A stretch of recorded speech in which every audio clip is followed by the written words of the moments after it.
Assalamualaikum warahmatullahi wabarakatuh. Alhamdulillahirrabbilalamin. Wabihi nasta'in ala umurid dunya waddin. Ala alihi washabihi rasulillahi ajmain amma ba'd. Baiklah, perkenalkan nama saya Ramani Sari.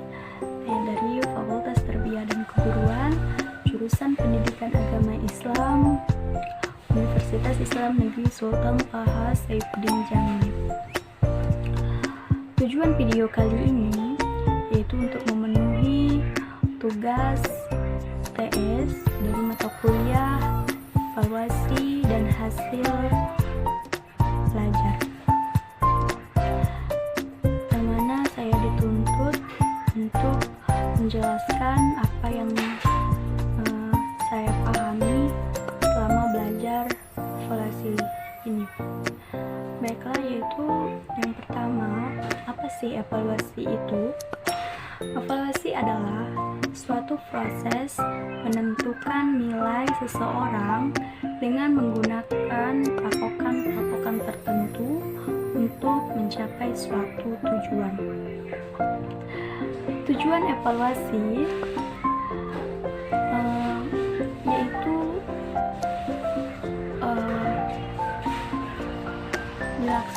bertujuan untuk melakukan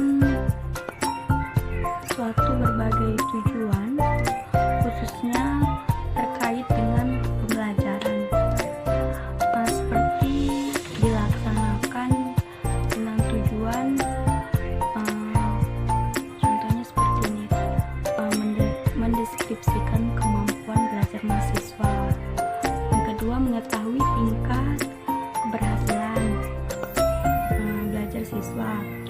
Yang ketiga, yaitu menentukan tindak lanjut hasil penilaian. Yang keempat, memberikan pertanggungjawaban. Nah, mengenai tentang fungsi evaluasi, ialah fungsinya adalah yang pertama itu selektif, diagnostik, penempatan, yang terakhir pengukuran keberhasilan. Dan juga tentang fungsi-fungsi lain dari evaluasi pembelajaran, yaitu fungsinya seperti remedial, umpan balik, motivasi dan membimbing anak, perbaikan kurikulum dan program pendidikan, dan pengembangan ilmu. Dan aksi manfaat evaluasi, manfaat yang dapat diambil dari kegiatan evaluasi dalam pembelajaran, yaitu yang pertama, memahami sesuatu mahasiswa dari sarana dan prasarana dan kondisi. Yang kedua, membuat keputusan kelanjutan program penanganan masalah. Yang ketiga, meningkatkan kualitas PBM seperti komponen-komponennya. Sementara secara lebih khusus, evaluasi akan memberi manfaat bagi pihak-pihak yang terkait dengan pembelajaran, seperti siswa, guru, dan kepala sekolah.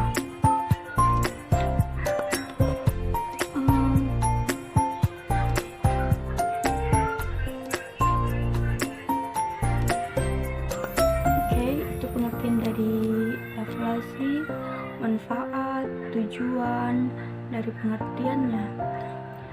Sekarang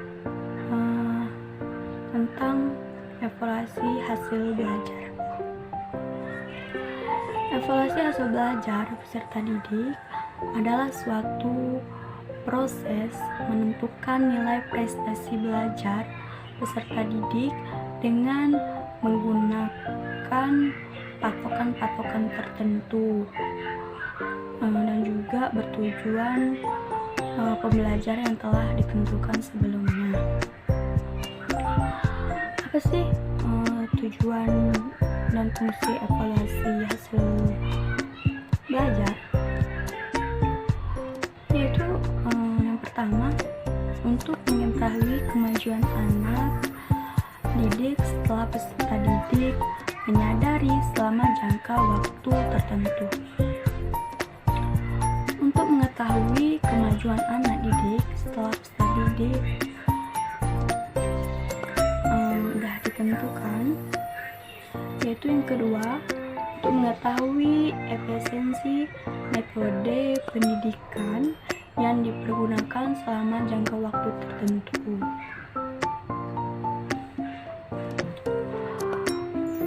Dan apa sih juga fungsi dari hasil evaluasi hasil belajar, yaitu untuk memberikan motivasi terhadap hal-hal mengajar, untuk melengkapi informasi mengenai kemajuan belajar dan kemunduran murid. Yang kedua, untuk menentukan murid dalam suatu kemajuan tertentu. Nah, yang keempat,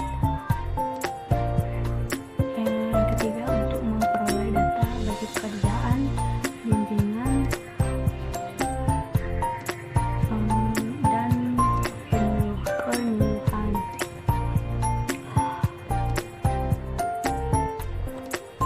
Yang keempat, yaitu untuk memberikan informasi kepada guru, murid, dan orang tua tentang apa dan sampai di mana hasil kemajuan yang dicapai.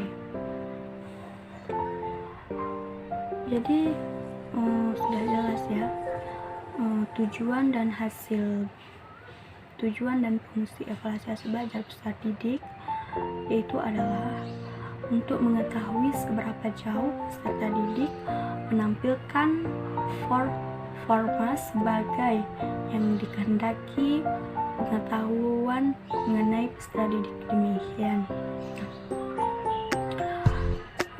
Maksudnya itu untuk mengambil keputusan-keputusan penting mengenai peserta didik.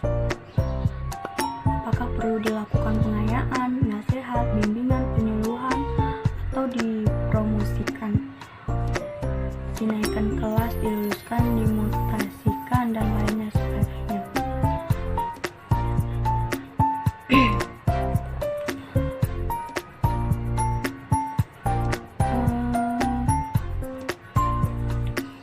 Dan juga saya pahami teknik-teknik apa sih dalam evaluasi hasil belajar tersebut. Teknik itu adalah suatu cara yang dapat ditempuh oleh seseorang dalam melakukan sesuatu. Arti teknik evaluasi adalah suatu yang ditempuh oleh seseorang dalam mengadakan evaluasi. Dan juga teknik evaluasi dapat dibedakan menjadi dua golongan, yakni teknik tes dan teknik non-tes. Teknik tes, apa sih teknik tes tersebut? Dapat diartikan sebagai sejumlah tugas yang diberikan oleh seseorang kepada orang lain, dan orang yang dites tersebut mengerjakannya. Apa sih jenis-jenis teknik tes itu?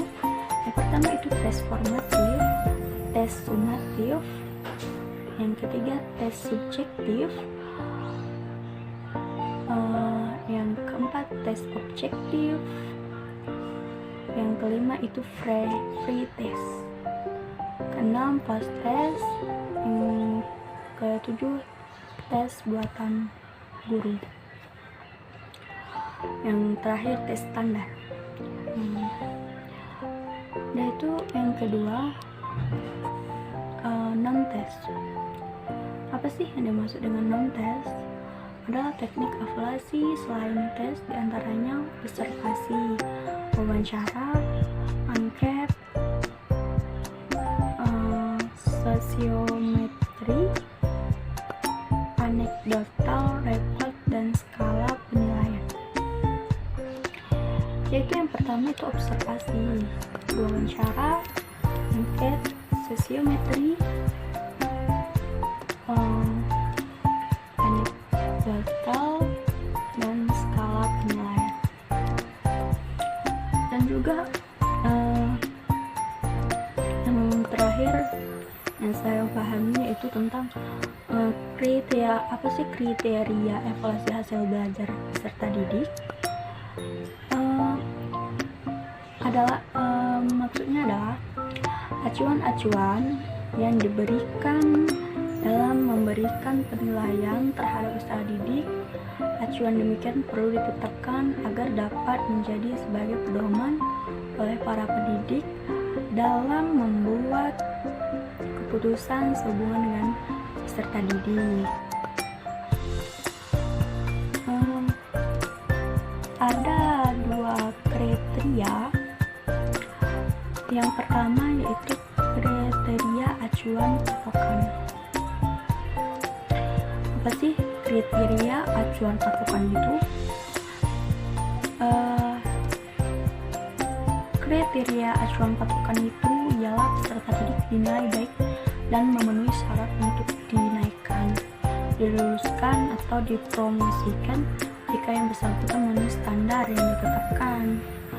Sedangkan kriteria acuan norma, yaitu kriteria ini mengharuskan pendidikan mendasarkan tafsiran penilaian pada keberhasilan rata-rata peserta didik dalam kelas.